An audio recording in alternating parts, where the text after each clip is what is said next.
오늘 우리 계속해서 마태복음 8복에 대한 이야기, 마지막에서 두 번째죠. 우리 7번째 복, 화평케 하는 자의 복에 대한 이야기를 나누고자 합니다. 우리 마태복음 5장 9절 같이 볼까요? 오늘 제가 준비한 말씀이 조금 많아서 고민을 했는데 오늘 다 하면 너무 오래 걸릴 것 같아서 제가 오늘과 다음 주는 아마 제 설교가 아닌 것 같고 우리 부목사님이 하실 것 같고 그 다음 주에 제가 한 번 더 하고, 그리고 화평케 하는 자의 복 마지막으로 3주 동안 제가 요 5장 9절을 가지고 여러분하고 말씀을 나누도록 하겠습니다. 우리 같이 한번 읽었으면 좋겠습니다. 자, 시작. 화평하게 하는 자는 복이 있나니 그들이 하나님의 아들이라 일컬음을 받을 것이며. 아멘. 메시지 성경에 보면, 우리 유진 피터슨 목사님이 쓴 메시지 성경에 보면 요 5장 9절을 이렇게 번역을 했습니다. 제가 한번 읽어드릴게요. 한번 들어보셔요. 경쟁하거나 다투는 대신에 협력하는 모습을 보여주는 너희는 복이 있다. 그때 너희는 진정 자신이 누구이며 하나님의 집에서 자신의 자리가 어디인지 알게 된다. 이렇게 번역을 은혜스럽게 했습니다. 원문에는 조금 벗어난 의역이긴 하지만 하나님의 아들이라는 위치에 대한 굉장히 중요한 지금 말씀을 하고 있는 거죠. 내가 평화를 만드는 피스메이커로 살아갈 때 내 자신이 스스로 어떤 자리에 있는지를 본인이 깨닫게 된다라는 거예요. 저는 이 말씀을 준비하면서 그런 생각을 많이 했습니다. 우리 교회에서 내가 어떤 역할을 감당하는 사람인가, 목사로서 뭐 아니면 직분자로서, 우리 청년으로서 마찬가지죠. 제가 좀 이제 아쉬운 부분들이 있습니다. 많은 교인들이 교회 상처를 받고 교회를 떠나는 사람들이 어느 교회나 있게 마련입니다. 여러분들이 부흥하는 교회는 그런 일이 없을 거라고 생각하는데 천만의 말씀입니다. 오카노 목사님 교회에서도 오카노 목사님 살아생전에 장로님이 교회를 떠나신 적이 있고요. 하영조 목사님도 장로님이 교회를 떠나서 고민한 적이 있습니다. 그러니까 10,000명, 20,000명으로 부흥한다 하더라도 어떤 목사도 100%의 교인을 만족시키는 목사나 목회는 있을 수가 없는 거죠. 또 제가 여러분의 마음을 많이 만족시켜도 여러분들끼리 안 맞아서 떠나는 경우도 많이 있습니다. 그런데 새신자가 교회를 떠나면 저는 뭐 별 큰 문제가 아니라고 봐요. 어떤 교회를 가도. 그런데 신앙이 성숙한 사람들이 교회를 떠나면, 여러분 떠날 수도 있습니다. 제가 이제 여러분에게도 그런 얘기 하지 않습니까? 목사님 목회 철학과 맞지 않는데 그 교회를 떠나는 것은 죄는 아니다. 그것은 충분히 고민해보고 기도하면 떠나면 괜찮다라고 제가 한번 말씀한 적도 있습니다. 그렇다고 또 다 떠나지 마시고요. 그러시면 안 됩니다. 항상 이렇게 새겨 들으셔야죠. 근데 제가 이제 안타까워하는 건 뭐냐면, 떠나도 괜찮은데 안 괜찮습니다. 속으로는. 여러분들이 떠나면 한 2달 정도 잠을 못 잡니다. 제가. 근데 어쨌든 간에 어쩔 수 없이 보내야 될 때가 있습니다. 그러면 보내는 쪽에서는 파송하는 마음으로 그 사람을 보내야 되고요. 예수 안 믿는 게 아니니까 떠나는 사람 마음은 내가 파송받는 마음으로, 좋게 떠나든 나쁘게 떠나든 그런 마음을 가지고 떠나야 됩니다. 무슨 말이냐 하면, 이왕이면 이제 한국 교회가 이제 그런 모습이 많이 있죠. 조그만 교회 상처를 받고 뭐 중형교회 상처를 받고 떠나면 10명 중에 9명이 어디로 가냐면 대형교회로 갑니다. 그래서 지금 한국교회가 부흥이 다 안 되는데 대형교회만큼은 계속해서 부흥이 되고 있는 거죠. 근데 저는 그것이 굉장히 비성경적이라는 생각이 드는 거예요. 믿음은 어디서 자랐어요? 믿음은 조그만 교회에서 자란 겁니다. 사랑도 조그만 교회에서 받은 겁니다. 여러분, 큰 교회 가면 죽었다 깨어나도 담임 목사 사랑받지 못합니다. 우리 교회도 마찬가지예요. 우리 교회는 600명입니다. 주일날 출석교인이 적게 나와도 550명이 넘어요. 그러면 제가 여러분 일일이 사랑할 수 있습니까? 저 아직도 이름 다 모르는 분도 있고요. 저분 이름이 뭐더라? 지나가다 잊어버릴 때도 있습니다. 접어서 4년, 5년 되잖아요. 5년 차로 접어들었는데도 제가 길을 쓰고 이름을 읽어도 이제 뭐 나이도 먹고 그랬으니까 자꾸 잊어버리기도 하고요. 요새 제 고민이 뭐냐면, 우리 안사람하고 오늘도 그 얘기했는데, 헌금을 내는데 저희 교회 그 교족 이름이 없는 분이 헌금을 내셔요. 한 4분, 5분 정도 되는 것 같아요. 근데 주일학교에 물어봐도 이름이 없고, 뭐 청년부에 물어봐도 이름이 없고, 아무도 모르는 이름입니다. 저도 모르겠어요. 어떤 분은 뭐 누구의 자녀로 찾기도 했는데 못 찾는 분은 못 찾는 거죠. 여러분, 우리 교회가 비록 큰 교회가 아님에도 불구하고 그런 일이 있습니다. 근데 내가 사랑이 그리워서 큰 교회 가서 사랑받을 수 있습니까? 천만의 말씀입니다. 여러분, 큰 교회는 사랑을 받으러 가는 것이 아니라 사랑을 하러 가는 겁니다. 그래서 저는 그런 생각이 들어요. 화평케 하는 자, 오늘 말씀에 제가 이 서론을 왜 이런 묵직한 얘기로 여러분에게 드리냐면, 내가 어떤 일을 통하여 하나님의 일을 이룬다고 했을 때는 그것이 나쁜 일로 이루든 좋은 일로 이루든 내 마음속의 중심은 하나님의 일, 하나님의 교회를 돕는다는 마음으로 가야 한다는 거예요. 전 그래서 우리 교회로 오시는 성도도 마찬가지고요, 또 지방으로 가는 성도도 마찬가지. 저희 교회는 뭐 떠나는 분이 거의 없으니까 제가 이런 얘기도 할 수 있는 거겠죠, 솔직하게 말하면. 근데 지방으로 가서 만약 교회를 가더라도 되도록이면 저희 교회보다 작은 교회 가서 도왔으면 좋겠다는 생각을 해봐요. 그게 선교적 마음입니다. 사랑받고 컸으니까 그 사랑을 나눠주러 가야 됩니다. 최소한 내가 믿음을 가지고 어떤 좋은 교회를 찾으러 다닌 정도의 그 믿음을 가지고 마음을 가진 사람이라면 그분은 성숙한 그리스도인이에요. 그래서 우리가 그것이 바로 하나님의 평화와 화평을 만들어 내는 사람의 마음입니다. 그런 생각이 많이 들죠. 어떨 때는 참 이게 큰 교회가 이루어지기 위해서 수많은 사람들이 고생하고 희생한 것인데, 목사님들이 눈물 뿌려 기도한 교회인데, 그런 생각이 들지만 조그만 교회도 마찬가지예요. 제가 오늘 점심에 우리 목사님들 모임이 있어서 한 5분 정도 모여서 식사하고 이제 차 마시면서 교회 얘기를 쭉 하는데, 한 분이 그 얘기를 하는 거예요. 개척교회 하시는 목사님이셨는데 정말 열심히 목회를 하셔요. 개척교회를 부천에서. 근데 전도사가 안 온대요. 광고를 내고 이렇게 모집을 해도 전도사님이 안 오신대요. 한 번은 전화가 왔더래요. 그래서 그 전도사 초빙 공고 보고 전화드렸다. 근데 담임 목사님한테 이렇게 물어보더래요. 목사님, 거기 교세가 몇 명이세요? 이렇게 물어보더래요. 제가 그 얘기를 듣는데 이렇게 여기서 왁 하고 올라오더라고요. 다행히 우리 교회 교육자들은 참 착한 것 같아요. 제가 그거 볼 때. 그런 안타까운, 제가 이제 그 오늘 얘기를 듣고 이제 생각이 나서 하는 얘기입니다. 혹시라도 교회가 나랑 안 맞거나, 그래서 뭐 다른 교회도 마찬가지예요. 혹시 제 설교를 유튜브나 이런 데 듣는 분들이 있다면 꼭 명심했으면 좋겠어요. 여러분들이 가는 큰 교회는 여러분들이 안 가는 것이 그 교회를 돕는 겁니다. 한번 부정적인 마음을 가진 사람들이 다른 교회를 가면요, 그 교회는 더 쉽지 않습니다. 그러니까 조그만 교회 가서 도우셔야 돼요. 그것이 하나님이 원하시는 피스메이커의 역할입니다. 내가 무엇인가를 얻기 위해 가는 것은 그거는 이기적이고 욕심입니다. 왜냐하면 좋은 교회를 찾을 정도의 믿음을 가진 사람은 이미 더 이상 배울 게 없는 사람일 수도 있다라는 거예요. 남에게 베풀어야 될 믿음을 가진 이 사람이라는 거죠. 저는 우리 교인들이 그런 마음을 가졌으면 좋겠어요. 우리 교회가 언제든지 다른 조그마한 교회를 위해서 양보하고 희생할 수 있는 교회가 됐으면 좋겠다, 그런 생각도 해봅니다. 근데 이제 제가 분립하는 교회 목사님하고 한번 얘기를 한 적이 있는데, 이 교회는 교인이 500명만 되면 분립을 합니다.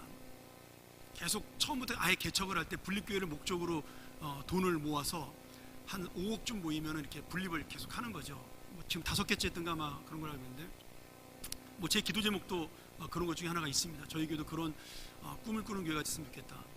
근데 그 목사님이 이제 분립을 시키면서 그런 고민을 이야기하시더라고요. 이렇게 교회를 분립시키면 한 50명 정도가 이렇게 따라 나가는데, 그럼 1년 동안 그 50명을 훈련을 따로 시킨대요. 저녁 때 모여서 기도도 시키고 그 교회를 위해서 헌금도 미리 하게 하고 이렇게 훈련을 쭉 시키는데, 정말 어떨 때 보면 자기 오른팔 같고 손가락 같은 그런 교인들이 꼭 떠난다고 찾아와서 얘기한다는 거죠. 목사님, 제가 이번에 우리 부목사님 분립하는데 제가 떠나야 될 것 같습니다. 근데 정말 이 양반은 떠나면 안 될 것 같은데 꼭 그런 분들이 먼저 와서 목사님 제가 가야 되겠습니다 이렇게 이야기를 한다라는 거죠. 근데 본인이 가르친 바가 있으니까 가지 말라 소리 못 하시잖아요. 그래서 몇 날 며칠을 그래 가라 기도해 주마 이래놓고 잠을 못 잔다는 거죠. 근데 그분이 그 얘기하는데 제 마음에 감동이 왔습니다. 야, 나도 그런 고민 좀 한번 해봤으면 좋겠다. 그래서 그 목사님 마지막에 뭐라 그러시냐면, 그래서 내가 그 고통을 없애기 위해서 이제는 내가 떠난다. 세 번째 분립할 때부터 자기가 아예 나가서 분립을 하신대요. 여러분, 그게 바로 평화를 만드는 자입니다. 가는 곳마다. 오늘 화평하게 하는 자는 여러 가지 뜻이 있죠. 화평이란 말을 바꿔서 평화라고 해도 되고, 우리 아들 가장 친한 친구 이름이 화평인데, 이름이 화평이 아니라 정말 걔는 사람이 화평을 만드는 그런 스타일이에요. 근데 참 이 화평이라는 단어가 평화라는 말을 써도 되고, 또 우리 교회 이름이 평안이잖아요. 똑같은 뜻입니다. 화평, 평화, 평안. 그래서 오늘 말씀이 더 의미가 있다라는 생각이 드는 겁니다. 여러분, 정말 하나님 앞에 평화의 사람, 피스메이커가 되는 사람은 자신이 누구인지를 알고, 하나님의 아들이라는 사실을 알고, 하나님의 집에서 내 자리가 어디인지 알게 된다는 거예요. 내가 가야 될 자리가 어디인지를 안다라는 거예요. 제가 메시지 성경을 보다가 은혜 받아서, 사실 오늘 말씀하고 지금 처음에 서론에 들었던 말씀이 크게 관계는 없지만 제가 그런 제 개인의 은혜를 여러분하고 좀 나눠봤습니다. 오늘 팔복의 7번째 복인 이 화평케 하는 자의 뜻은 헬라어로 에이레노 포이레스라는 말입니다. 평화를 뜻하는 에이레노와 그 평화를 만들다라는 뜻인 포이에오의 합성어가 돼가지고 피스메이커, 평화를 만드는 자, 평화를 사랑하는 자, 그렇게 화평케 하는 자를 우리가 번역할 수가 있는 거죠. 자, 오늘 말씀의 가장 중요한 의미는 그러면 이 뜻이 정확하게 무엇이냐 하는 겁니다. 이 말씀을 알기 위해서 우리가 이스라엘 사람들의 전통을 좀 알 필요가 있습니다. 성경에는 안 나왔는데 우리가 조금 학문적으로 조금 깊이 들어갈 필요가 있는데요. 구약 성경에 가면 우리가 너무나 잘 아는 인사말이죠. 이스라엘 사람들이 사람을 만나면 뭐라고 인사하죠? 샬롬이라고 인사를 합니다. 그 샬롬의 뜻이 뭐예요? 평안이란 뜻입니다. 평화, 평강, 평안, 그런 뜻입니다. 그러니까 쉽게 말하면 너 지금 평안하냐? 이렇게 물어보는 거죠. 안녕하세요랑 똑같은 뜻이에요. 뭐 나라마다 인사말이 다르잖아요. 우리나라는 안녕하세요. 그 다음에 미국 사람들은 굿모닝 이렇게 인사를 하죠. 뭐 아니면은 친한 사람끼리는 뭐 What are you doing? 뭐 이렇게 물어보면서 What's up? 뭐 이런 식의 인사도 해요. 흑인 애들은 그런 인사 많이 하더라고요. 전 What's up? 그러길래 어디로 올라가나 처음에 가서 그랬습니다. 미국 가가지고. 근데 그게 아니고 인사말이에요. 그리고 또 친한 사람들끼리는 뭐 이상한 인사말을 많이 슬랭어로 쓰기도 합니다. 근데 이 샬롬이라는 단어가 모든 인사말의 근원이에요. 왜냐하면, 자, 잘 들으셔요. 이 샬롬이라는 말에는 원래 평화라는 뜻이 아닙니다. 여기에는 어떤 뜻이 있냐면 온전하다라는 뜻이 있어요. 홀리스라는 뜻이 있습니다. 그러니까 이 샬롬은 완전한, 퍼펙이라는 뜻이 담겨져 있습니다. 삶에 있어서 이 홀리스라는 뜻도 있지만 완전하다는 뜻이 같이 담겨져 있는 거죠. 그래서 그 샬롬과 같은 어원 중에 실람이라는 단어가 있습니다. 비슷한 단어죠. 실람이라는 단어가 뜻이 뭐냐면 내가 물건값을 지불하다, 아니면 빚을 갚다의 뜻이 있는 겁니다. 이상하다. 이런 빚을 갚는 거하고 완전한 거하고 도대체 무슨 관계가 있죠? 한번 생각을 해보세요. 왜 이것이 같은 말에서 나왔을까요? 빚을 갚는 말하고 완전하다는 말하고.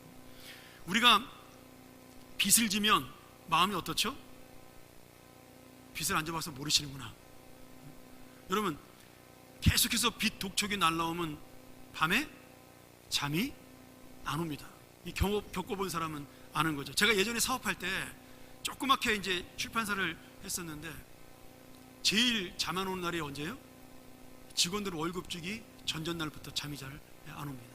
우리나라는 옛날부터 그 약속, 이거 없어져야 될 아주 나쁜 경제적인 병폐인데 약속음이라는 걸로 주잖아요. 3개월짜리, 6개월짜리.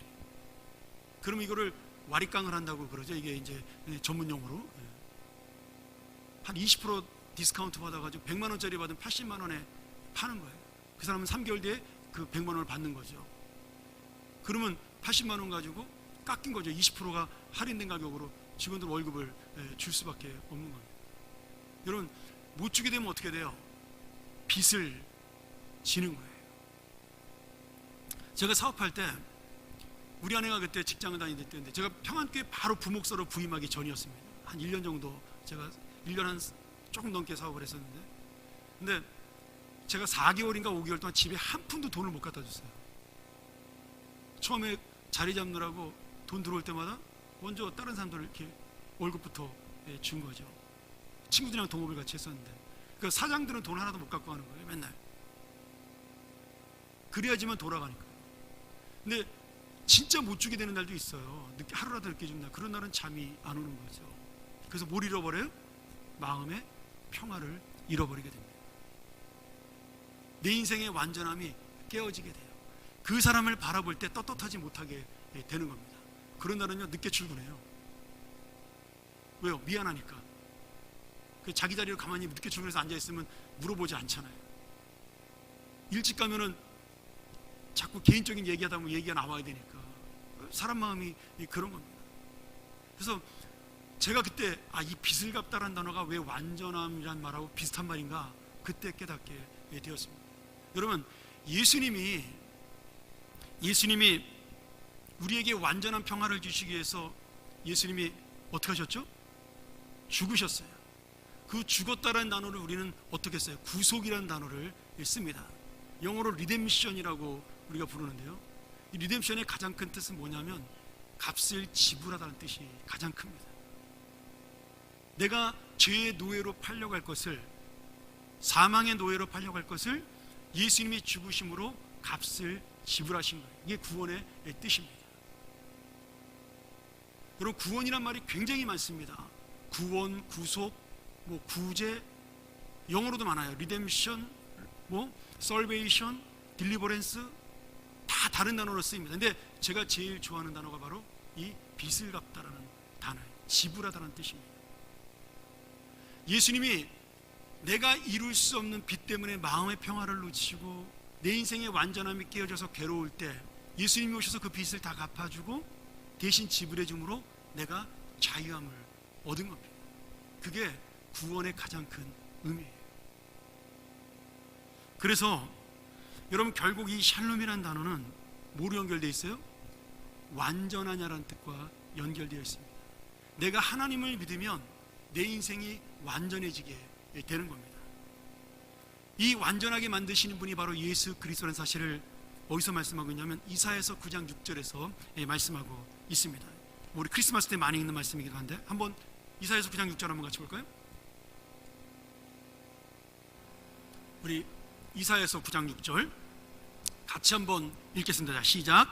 이는 한 아기가 우리에게 낳고 한 아들을 우리에게 주신 바 되었는데 그 어깨에는 정사를 메었고 그 이름은 기묘자라, 모사라, 전능하신 하나님이라, 영존하시는 아버지라. 여러분, 평강의 왕이 오신 겁니다. 앞에 있는 모든 것들, 정말 그분이 이 기묘자라는 말, 모사라는 말 여기서 나쁜 말 아닙니다. 원더풀의 뜻을 갖고 있는 거죠. 이 모사라는 말과 기묘자라는 말이 모든 하나님의 능력과 지혜를 더하셔서 그분이 이 땅에 내려오셨어요. 근데 그분이 전능하신 분인데 그 전능하심으로 우리에게 주신 것이 뭐냐면 평안이라는 겁니다. 평강이라는 겁니다. 그분이 내려오심으로 이 땅에 평강이 임한 겁니다. 그래서 그분의 별명이 뭐예요? 평강의 왕이신 거예요. 다시 말하면 우리의 죄로 말미암아 샬롬이라는 완성된 하나님의 안녕, 하나님의 안전함, 하나님의 안부가 깨졌어요. 이제는 우리 인생이 안녕하지 못합니다. 그런데 예수 그리스도가 오심으로 말미암아 다시 완전한 평화와 완전한 샬롬의 인생, 완성된 인생이 이루어지게 되었다라는 겁니다. 자, 우리 골로새서 1장 20절을 한 번 더 보겠습니다. 이게 성경을 해석하는 것이 가장 좋은데, 이 이사야서 9장 6절을 정확하게 해석하고 있는 말씀이 골로새서 1장 20절입니다. 우리 같이 한번 또 읽었으면 좋겠습니다. 그의 십자가의 피로 화평을 이루사 만물 곧 땅에 있는 것들이나 하늘에 있는 것들을 그로 말미암아 자기와 화목케 되기를 기뻐하심이라. 여러분, 예수님이 오셔서 평강의 왕이 되심으로 말미암아 그 십자가의 피로 뭘 이루셨어요? 평화, 화평을 이루신 거예요. 그래서 만물이나 하늘에 있는 것들, 여러분, 우리가 죄를 지음으로 말미암아 이 땅에 있는 모든 것들이 죄악된 세상이 되었습니다. 사실은 우리의 경제 문제, 사회 문제, 교육 문제, 이런 모든 문제들이요, 어디서 나온 거예요? 이 죄에서 나온 겁니다. 그러니까 지금 성경에서 근본적으로 다루고 있는 것이 뭐냐면, 결국 죄의 문제가 해결돼야 이 세상의 문제는 해결된다는 것을 말씀해주고 있는 거죠. 땅 아래 있는 것들, 하늘에 있는 모든 것들도 예수 그리스도의 십자가의 피로 말미암아 당신과 내가 평강의 왕인데, 완전한 하나님의 아들로서 내가 평안의 사자고 왕인데, 나하고 저들과 화해가 되고 사이가 좋게 지내려면 저들의 마음속에도 뭐가 없어야 돼요? 죄가 없어야 되는 겁니다. 그래서 죄로 막혔던 담을 허무셨다라고 에베소 1장에 말씀하고 있는 거죠. 그래야 우리 안에 뭐가 이루어진다고요? 평화가 이루어진다라는 거예요. 여러분, 우리의 경제 문제가 돈에 있다라고 생각하는 사람들이 많습니다. 천만의 말씀이에요.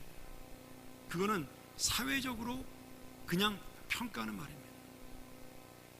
우리의 그 경제 문제는 돈에 있는 것이 아니라 이 돈을 갖고 싶은 욕심, 다시 말하면 죄에서 나온 겁니다. 내가 남보다 만족한 삶을 살면 경제 문제 때문에 시험 들 일이 그렇게 많지 않습니다. 좀 더 극단적으로 얘기하면요, 내가 집을 포기하면요, 집 때문에 스트레스 받지 않습니다. 우리 젊은 친구들 잘 들으세요. 내가 집을 하나님이 원래 주신 목적, 잠을 자고 거주하는 가정의 도구로만 사용해서 이 집을 그렇게만 내가 하나님의 뜻대로 생각하면 여러분은 절대로 집 때문에 평생 고민하지 않아도 살 수가 있습니다. 그리고 모든 사람들이 그 고민을 가지고 살게 되면, 하나님의 고민을 가지고 집을 가정이라는 도구를 세우는 그런 근본적인 하나님의 목적으로 살게 되면 우리나라는 집값 때문에 고민하거나 부동산 때문에 고민하는 일은 절대로 없습니다. 왜요? 필요한 사람은 큰 집에 살면 되고 필요하지 않은 사람은 작은 집에 살면 됩니다. 저도 한때 큰 집에 살아본 적이 있습니다. 근데 여러분, 저 큰 집에서 한 번도 그 지하에 아주 넓은 거실, 정말 거의 다 합치면 우리 그 바울반 합치보다 약간 작은 거실이 저희 거실이었어요. 저 1년 동안 거기 한 번도 내려간 적이 없습니다. 1년에 한두 번 내려가요. 교회 식구들 모여가지고 거기서 파티하거나 아니면 성경 공부하러 내려갈 때만 내려갑니다. 아무 쓸모가 없더라고요. 그러니까 내 안에 있는 욕심을 버리면 결국은 이게 죄의 문제에서 나온 거잖아요. 남보다 더 크게 달고 싶고 남보다 더 많이 갖고 싶은 거, 이것을 내가 포기하면 내 마음의 평화가 임한다라는 거예요. 그러니까 결국 이 완전이라는 문제, 평화라는 문제는 결국 죄하고 연결된 거예요. 자, 말씀 정리하죠. 벌써 시간이 이렇게 많이 갔네요. 이스라엘 사람들이 친구들을 만나거나 가족을 만나서 샬롬이라고 인사했을 때는 그 안에 무슨 의미가 담겨져 있는 거냐면 단순히 안녕하냐는 뜻이 아닙니다. 네가 지금 하나님 앞에서 완전한 삶을 살아서 너의 욕심을 버리고 너의 마음을 내려놓아서 하나님의 뜻대로 살아서 네 마음이 완성돼서 네가 지금 마음이 평안하냐, 이렇게 물어보고 있는 거예요. 너는 정말 주님이 처음 주신 마음과 그 은혜대로 살아서 너의 마음이 평안하냐, 그렇게 물어보고 있는 거예요. 그냥 내 몸이 건강해서 평안하고 내가 걱정이 없어 평안하고 이 정도의 수준이 아니라 하나님과 너 사이에 막힌 것이 없기 때문에 네 마음속에 평안을 가지고 있느냐, 이것이 이스라엘 사람들의 샬롬이라는 인사법입니다. 얼마나 신앙적이에요. 그러니까 그 인사를 할 때마다 내가 하나님 앞에서 완전하게 살면, 하나님 앞에서 진실하게 살면 내 마음에 진짜 평화가 임하는데, 그 생각을 가질 수밖에 없는 거죠. 여러분 잘 생각해 보세요. 내가 평화를 누리기 위해서는 내려놓는 것 외에는 방법이 없습니다. 내가 평화를 만드는 피스메이커로 살기 위해서는 내 감정을 내려놓을 수밖에 없는 거예요. 내가 인정받고 싶고, 내가 대접받고 싶고, 내가 영광을 얻고 싶은 마음, 그것을 내려놓는 그 순간에 그 공동체에는 뭐가 이루어져요? 평화가 이루어집니다. 가정도 마찬가지. 가장이 욕심을 내려놓는 그 순간에 가정의 평화가 오는 겁니다. 부모가 자녀에 대한 마음을 하나님 앞에 맡기고 내려놓는 그 순간에 이 가정 속에, 내 마음 속에 평화가 임하는 겁니다. 쉽지 않죠. 저도 잘 안 될 때가 많으니까요. 근데 주님은 분명하게 말씀하고 있는 거죠. 지금 내가 이 땅에 너희에게 평안을 주러 내려왔다. 그러면서 그 평안의 완성을 무엇으로 하셨어요? 모든 것을 포기하고 십자가를 지는 것으로 평안을 완성하신 겁니다. 그렇기 때문에 결국 예수님의 평안을 누리기 위해서는 나도 예수님처럼 포기하는 것 외에는 이 방법이 없다라는 거죠. 제가 다음 시간에 이 세상의 평화, 그 당시에 로마에서 말했던 평화와 예수님이 말씀하신 평화가 어떤 차이가 있나 굉장히 놀라운 의미가 담겨져 있습니다. 구약의 성전을 왜 주님은 솔로몬이 짓게 하실 수밖에 없었는가에 대한 그런 의미들이 이 평화 속에 담겨져 있습니다. 예수 그리스도의 보혈의 은혜가 이미 그 성전 속에 담겨져 있는 겁니다. 여러분, 결코 하나님께서는 이 평화를 억지로 주시는 것도 아니고 이 평화를 만들어내는 분도 아닙니다. 이 평화는 내가 스스로 내 것을 내려놓을 때 자연스럽게 생겨나는 것이죠. 나이가 들면 포기하는 것이 많아집니다. 물론 그 대신에 더 붙잡고 싶은 것도 많아지죠. 젊은 시절에는 가진 것이 별로 없기 때문에 여러 가지 욕심이 생깁니다. 사람은 젊어서나 나이가 들어서나 똑같습니다. 내용이 달라지고 종류가 달라지는 것뿐이지 가지고 싶은 것, 내가 얻고 싶은 것은 똑같아요. 요새 제 소원은 뭘까요? 요새 제 소원은 제 개인적인 저 자신에 대한 소원이 있다면 돈 많이 버는 걸까요? 아니 영광을 얻는 것일까요? 아닙니다. 저 그냥 365일 건강하게 설교하는데 지장 없도록 목도 좀 안 아프고 감기도 안 걸리고 그냥 그렇게 사는 게 소원이에요. 돈 같은 거 필요 없습니다.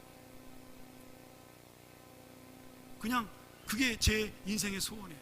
목회에 지장 없도록 건강하게 살아가는 거.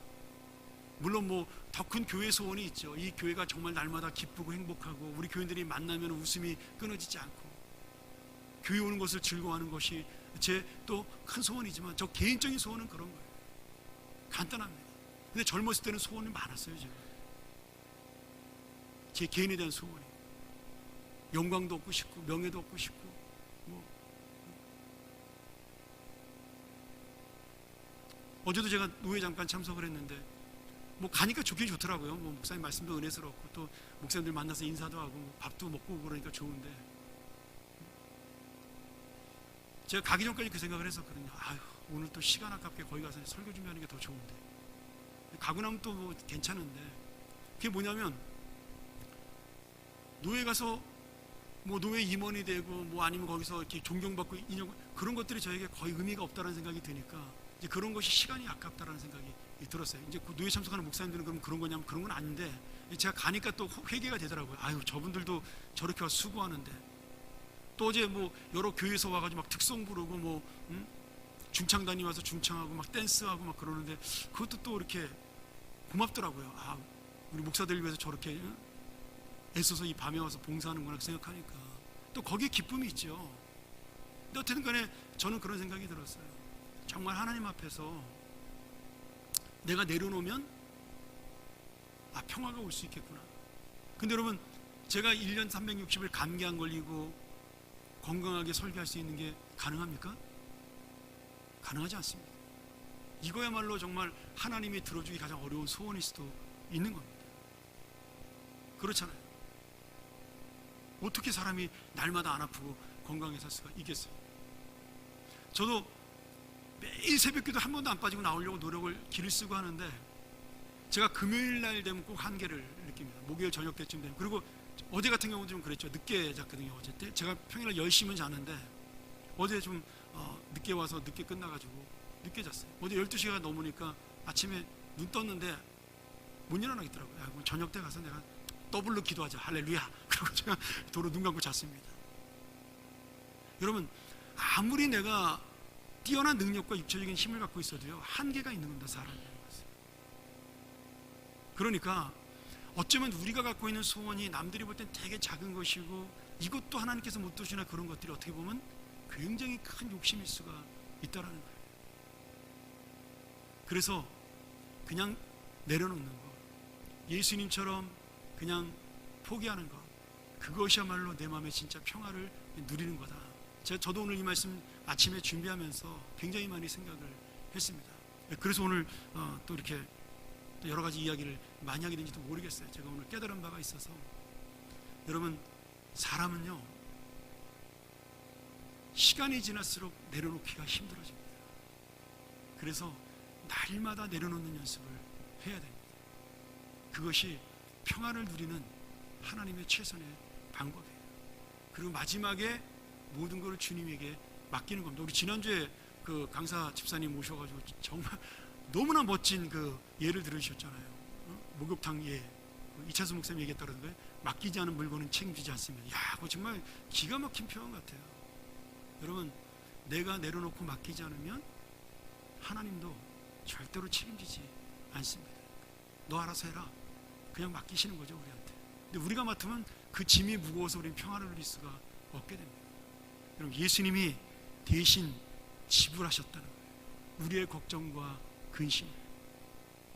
근데 나는 여전히 그것을 안고 살아간다는 거죠. 내 힘으로 해결할 수도 없으면서, 하나도 해결할 수 없어요.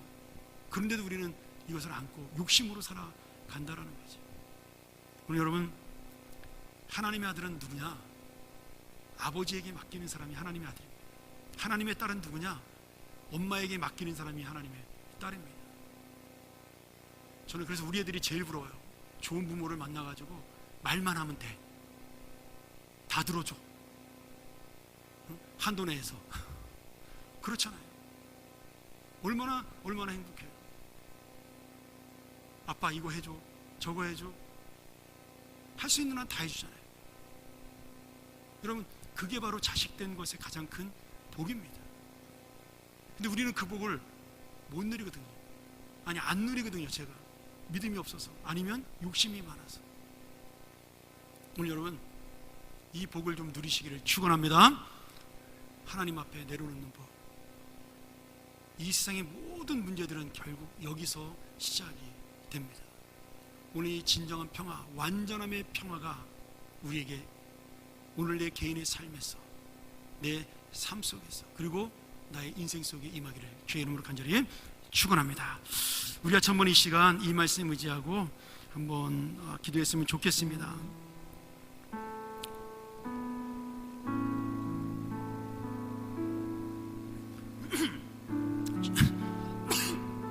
주님이 이미 우리에게 다 맡기라고 말씀하셨고, 너희는 걱정하지 말라고 말씀하셨습니다. 그리고 너희는 평화만 누리면 된다. 그게 바로 하나님의 자녀된 특권이라고 말씀하셨습니다.